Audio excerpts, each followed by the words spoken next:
ప్రేక్షకులకు నమస్కారం.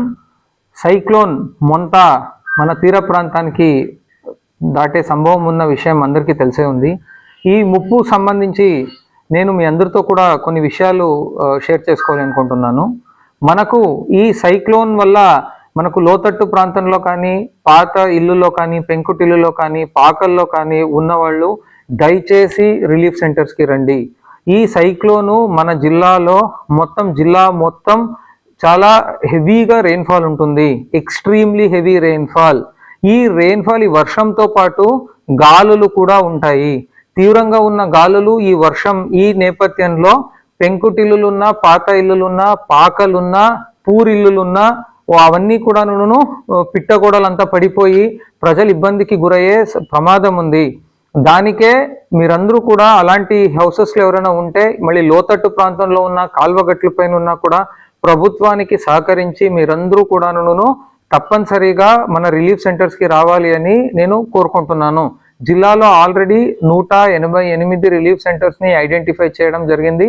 అక్కడ అన్ని రకాల సదుపాయాలు ఏర్పాటు చేసేదానికి ప్రభుత్వ ఆదేశాల ప్రకారంగా అన్ని చర్యలు చేపడతా ఉన్నాము.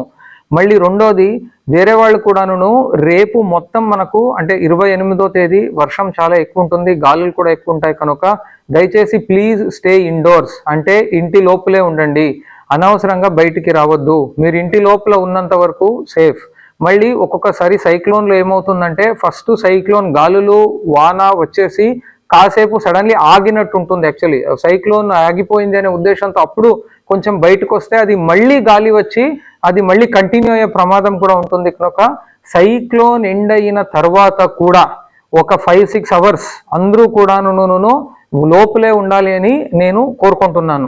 మళ్ళీ అందరూ కూడాను మీకు అవసరమైనంత ఎసెన్షియల్స్ అంటే ఫ్రూట్స్ ఉండొచ్చు, వెజిటేబుల్స్ ఉండొచ్చు, పాలు ఉండొచ్చు, పిల్లలు ఉంటే బేబీ ఫుడ్స్ ఉండొచ్చు, కొంతవరకు డ్రింకింగ్ వాటర్ ఉండొచ్చు, మళ్ళీ ఎసెన్షియల్ మెడిసిన్స్ ఏమైనా ఉంటే ఆ మెడిసిన్స్ ఇవన్నీ కూడాను కొంతవరకును స్టాక్ చేసి పెట్టుకోవడము మంచిది.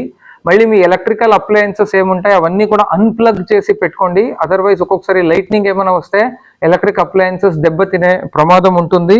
మళ్ళీ పవర్ అవుటేజ్ ఏమైనా జరిగే ఛాన్సెస్ ఉంటుంది కనుక టార్చ్ లైట్లు, క్యాండిల్స్ రెడీ చేసి పెట్టుకోవడము. మళ్ళీ మీ మొబైల్ ఫోన్స్కి సంబంధించి పవర్ బ్యాంక్ ఉంటే అవన్నీ మొత్తం ఛార్జ్ చేసి పెట్టుకోవడము, పవర్ బ్యాంక్ కూడా ఛార్జ్ చేసి పెట్టుకోవడము చేసుకోండి. అంటే ఇదంతా కూడా ప్యానిక్ అవ్వాలి అని నేను చెప్పట్లేదు. యాక్చువల్లీ మనము కొంచెం ఆలోచనతో ప్లాన్ చేసుకుంటే ఇంకా సైక్లోన్ ముప్పు ఏమైనా తీవ్రతరంగా ఉన్నప్పుడు మనము దాన్ని చాలా సమర్థవంతంగా అధిగమించే వాళ్ళం అవుతాం.